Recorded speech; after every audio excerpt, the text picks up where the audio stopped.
warahmatullahi wabarakatuh. Kami dari kelompok 10 akan membahas materi makalah kami yang berjudul Motivasi Belajar.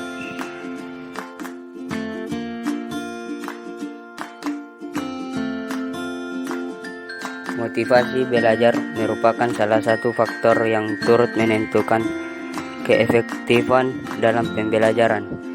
Seorang peserta didik akan belajar dengan baik apabila ada faktor pendorongnya, yaitu motivasi belajar. Amalik 2004 berpendapat bahwa motivasi intrinsik adalah motivasi yang tercukup dalam situasi belajar yang bersumber dari kebutuhan dan tujuan siswa sendiri. Sedangkan menurut Sudirman 2006, motivasi intrinsik adalah motif-motif yang menjadi aktif dan berfungsi, tidak perlu dirangsang dari luar karena dalam diri setiap individu sudah ada dorongan untuk melakukan sesuatu. Adapun faktor intrinsik motivasi belajar yaitu: yang pertama, mengaitkan tujuan belajar dengan tujuan siswa sehingga tujuan belajar menjadi tujuan siswa atau sama dengan tujuan siswa. 2. Memberi kebebasan kepada siswa untuk memperluas kegiatan dan materi belajar selama masih dalam batas-batas daerah belajar yang pokok. 3. Memberikan waktu ekstra yang cukup banyak bagi siswa untuk mengembangkan tugas-tugas mereka dan memanfaatkan sumber-sumber belajar yang ada di sekolah. 4. Adanya kebutuhan maka hal ini menjadi motivasi bagi anak didik untuk berbuat dan berusaha. 5. Adanya pengetahuan tentang kemajuan sendiri. Dan 6. Adanya aspirasi atau cita-cita. Sedangkan motivasi ekstrinsik adalah hal atau keadaan yang datang dari luar individu peserta didik yang mendorongnya untuk melakukan kegiatan belajar.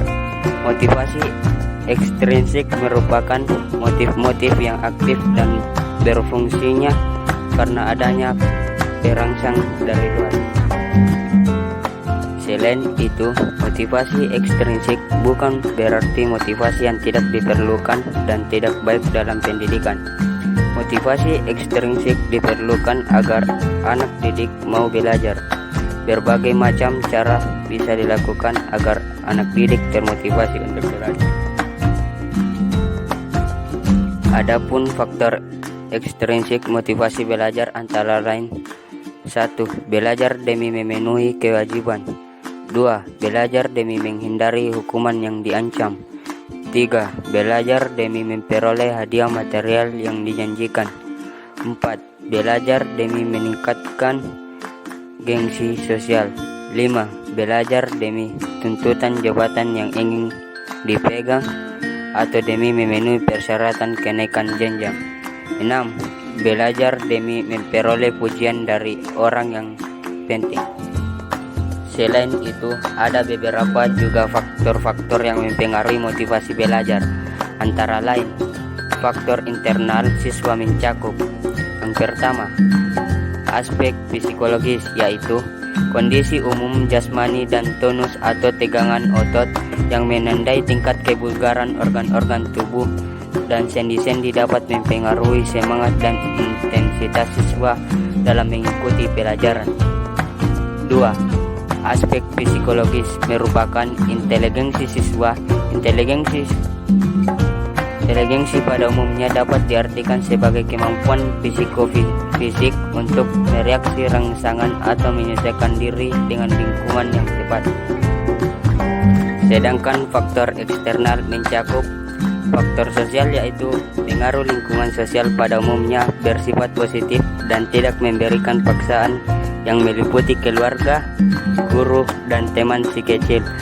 Proses belajar akan berlangsung dengan baik apabila guru mengajar dengan cara yang menyenangkan seperti bersikap ramah, memberi perhatian pada semua siswa, serta selalu membantu anak yang mengalami kesulitan belajar.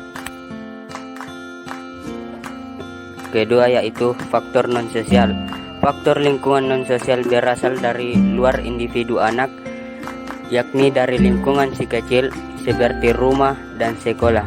Kedua rumah dan sekolah juga sangat mempengaruhi motivasi belajar si kecil, dimulai dari kondisi rumah nyaman dan suasana yang tenang dan damai akan sangat menunjang kegiatan belajar si kecil.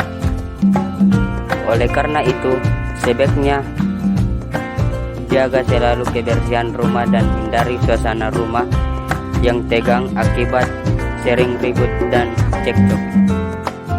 Thanks for watching you all.